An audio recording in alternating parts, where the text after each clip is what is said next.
সে মুখ ফুটে আমাকে এমন কিছু বলবে আমি আশা করিনি। রাত থেকে মেয়েটা আমাকে একের পর এক শক দিয়ে চলছে, আর এখন আমি প্রতি উত্তরে কি বলবো তাই বুঝে পাচ্ছি না।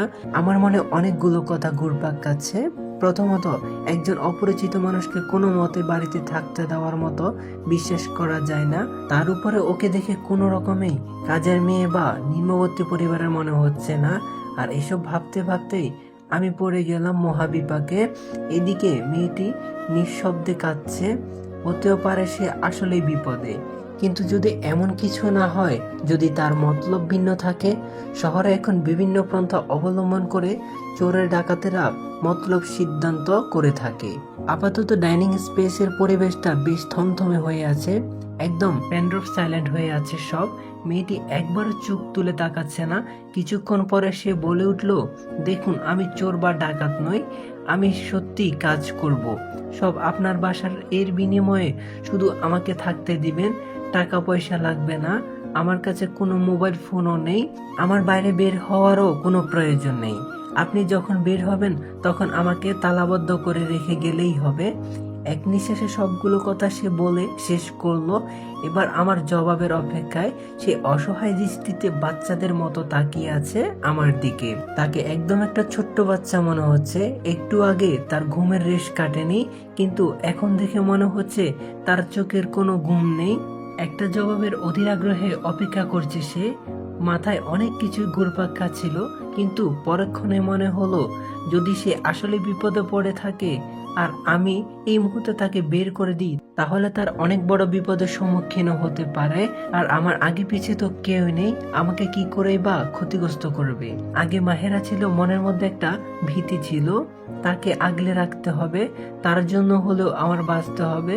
কিন্তু এখন এমন আর কিছুই নেই। আর বেশি থেকে বেশি কি হবে? ডাকাতি, আমাকে মেরে ফেলা।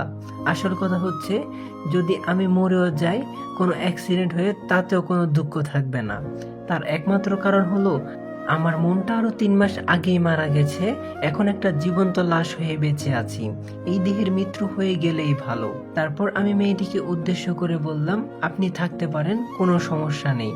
কথাটা বলার সাথে সাথেই মেয়েটার মুখে একটা প্রশান্তির হাসি ফুটে উঠল, এবং সে চেয়ার থেকে উঠে কিছু না বলে প্লেটগুলো নিয়ে সোজা রান্নাঘরে চলে গেল।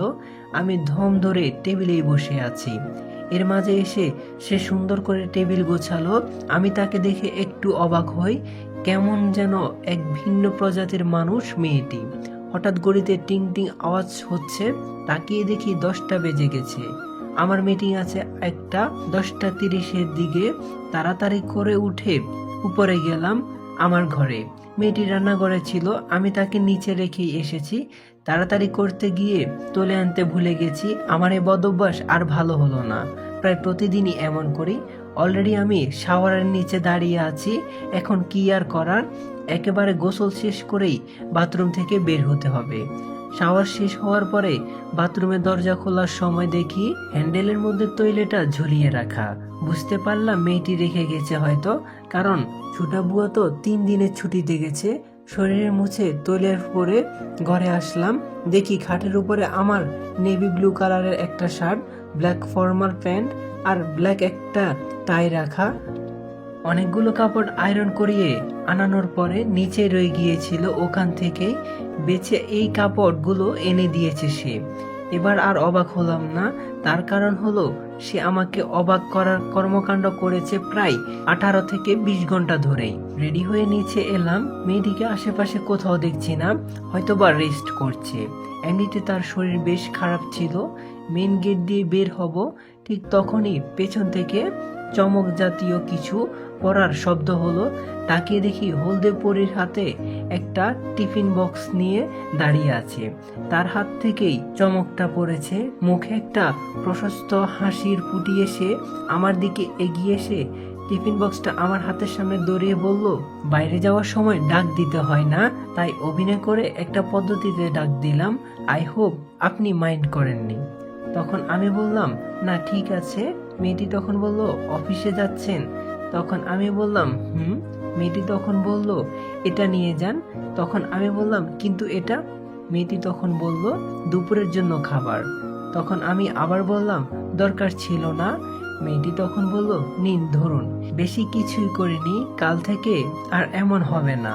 তখন আমি বললাম, আমি বাইরেই খাই ক্ষুধা পেলে, আর কখনোই লাঞ্চ বাসা থেকে নিয়ে যাই না।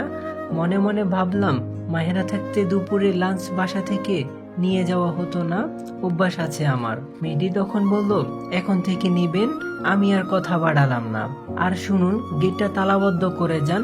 আমি তার দিকে একবার তাকালাম, তারপর গেট নক করে বের হয়ে গেলাম। মিটিং আলহামদুলিল্লাহ অনেক ভালো হয়েছে। দুপুর 1টার মতো বাজে, সবাই লাঞ্চ ব্রেকে গেছে। আমি আর কেবিনে বসে কাজ করছিলাম। এরই মধ্যে লাঞ্চ বক্সের দিকে নজর পড়ল। খুলে দেখি বক্সের মধ্যে এগ স্যান্ডউইচ আর 2 পিস চিকেন ফ্রাই, সাথে একটা চিঠি। সেই কাগজের মধ্যে লেখা, যেটা আমি সকালে মেয়েটির সামনে রেখেছিলাম। অনেক অনেক ধন্যবাদ মিস্টার, আমাকে আপনার বাসায় আশ্রয় দেওয়ার জন্য। আর সরি আজকে এইরকম লাঞ্চ দেওয়ার জন্য। আসলে অল্প সময়ের মধ্যে করেছি তো, কাল থেকে ইনশাল্লাহ সব ঠিকঠাক হবে। চিঠি দেখে মনে পড়লো তার নামই তো জানা হলো না এখনো। আর মিস্টার লেখার পর এতগুলো ডট ডট দেখে মনের অজান্তে একটা হাসি ফুটে উঠল আমার মুখে। অনেকদিন পরে দুপুরে খাবার পেলাম, আর মেয়েটার হাতের রান্না এক কথায় প্রশংসনীয়। 2:30 দিকে সুরাইয়া দাদুর কল আসলো। কলটা রিসিভ করে আমি বললাম, আসসালামু আলাইকুম দাদু। দাদুর ওই দিক থেকে বলল, ওয়ালাইকুম আসসালাম ইরাদ, ভালো আছো দাদু ভাই? তখন আমি বললাম, জি আলহামদুলিল্লাহ দাদু, ভালো আছি। আপনি? দাদু বলল, আলহামদুলিল্লাহ ভালো। দাদু ভাই শোনো, মেয়েটির জ্ঞান ফিরেছে, তাকে একটা ইঞ্জেকশন দিতে হবে, না হয় আবার জ্বর বাড়তে পারে। সে তোমার এখানে আছে এখনো? তখন আমি বললাম, জি দাদু। এরপর দাদুকে সব কথা বললাম। দাদু তখন বলল, দেখো দাদু ভাই, এইভাবে সবাইকে বিশ্বাস করা ঠিক না, তবে আমি তো আর এভাবেই বুড়ি হয়ে যাইনি। ডাক্তারি করে জীবনে বহু ছেলে মেয়ে দেখেছি। এখন কথা বলেই কিছুটা আঁচ করতে পারি কে ভালো আর কে মন্দ। তাই তুমি চিন্তা করো না, একটু পরে তোমার বাসায় যাচ্ছি, তখন বোঝা যাবে মেয়েটি কি রকম। তারপর আমি দাদুর সাথে কথা শেষ করে, আমার আরো জরুরি কাজ শেষ করে, বাকিগুলো ফিয়েকে বুঝিয়ে দিয়ে বাড়ি ফিরে এলাম। আমি আস্তে আস্তে দেখি দাদু এসে হাজির।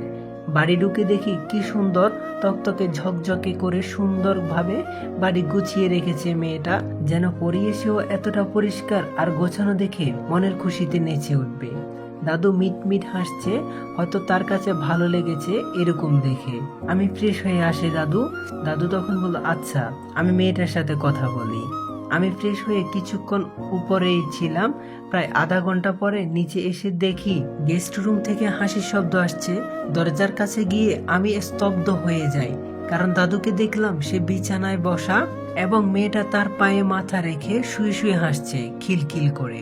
আমি যে কতক্ষণ ধরে দরজার কাছে দাঁড়িয়ে আছি, এটা না দাদু না মেয়েটার চোখে পড়লো, কারণ তারা একে অপরের সাথে কথা বলতে ব্যস্ত। যদিও দাদু বেশি বলছে, আর মেয়েটা বাচ্চাদের মতো ইনোসেন্ট লুক দিয়ে হাসছে আর কথাগুলো শুনছে। আর দাদু তাকে মাথায় হাত বুলিয়ে দিচ্ছে। সে শুধু ঘরের কাজ পরিষ্কার নয়, বরং নিজেও যথেষ্ট পরিষ্কার থাকতে পছন্দ করে। তাকে দেখে আজ করতে পারলাম, কেননা সে হলদে পরি থেকে এখন আবার বেগুনি পরি হয়ে গিয়েছে। অর্থাৎ তার কালকে পরে আসা জামাটা চেঞ্জ করে আবার পরে নিয়েছে, হয়তো কাজ শেষ করে গোসল সেরে ফেলেছে। আমাকে দেখে দাদু বলে, ইরাদ দাদু ভাই, আমি চলে যাই তাহলে এখন, তুমি আমাকে গেট পর্যন্ত এগিয়ে দাও। এর মাঝে আমাকে দেখে মেয়েটা উঠে বসে পড়ে। তখন আমি বললাম, জি দাদু। আমি বুঝেছি দাদু কেন আমাকে ডাক দিল গেট পর্যন্ত। গেটের কাছে এসে দাদু আমাকে বলল, মেয়েটা আসলে দেখতে যেমন, মন থেকে তেমন না, বরং এর থেকেও বেশি ভালো। তাকে নিঃসন্দেহে আমার মনে হয় বাড়িতে জায়গা দেওয়া যায় দাদু ভাই। তুমি তাকে রেখে ভালো করেছো, তবে ও এখনো অনেক বেশি দুর্বল। আমি ইঞ্জেকশন দিয়ে দিয়েছি। দাদুকে বিদায় দিয়ে তারপর ঘরে আসলাম। বাইরের আকাশে হালকা হালকা মেঘ জমেছে, পরিবেশ ঠান্ডা হয়ে আছে। ব্যালকনির দরজাটা খোলা, হিমেল হাওয়া আসছে। সবকিছু এক অদ্ভুত ভালোবাসা আর স্বস্তি নিয়ে এসেছে। ব্ল্যাঙ্কেট গায়ে পেঁচিয়ে সে ঘুমিয়ে আছে। সিল্কি চুলগুলো কিছু কিছু চোখে মুখে পড়ে আছে। মেয়েটাকে অপরূপ দেখাচ্ছে, এমন ইনোসেন্ট লাগছে, কারোই তাকে ঘুম থেকে জাগাতে ইচ্ছে করবে না। কিন্তু সে খেয়েছে কিনা তাও জানা হলো না।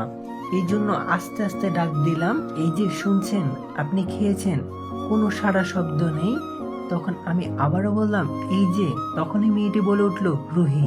আমার নাম রুহি, এই যে বলে ডাকবেন না, নাম ধরে ডাক দিবেন, কেমন? এই বলে একটা মিষ্টি হাসি দিয়ে সে উঠে বসলো।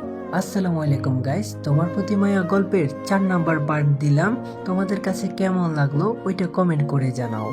আর যারা চ্যানেলে নতুন আছো তারা চ্যানেলটি এখনই সাবস্ক্রাইব করে দাও। এখন থেকে ইনশাল্লাহ রেগুলারলি গল্প দেওয়ার চেষ্টা করব। সবাই প্লিজ সাপোর্ট করো। আর নেক্সট পার্ট কখন চাও সেটাও কমেন্ট করে জানাও। যত বেশি কমেন্ট করবা, যত বেশি লাইক করবা, তত বেশি আমি উৎসাহিত হব। তো সবাই চ্যানেলটা সাবস্ক্রাইব করে বেল আইকনটি প্রেস করে রাখো। নতুন ভিডিও আসা পর্যন্ত সবাই ভালো থাকো, সুস্থ থাকো। খোদা হাফেজ।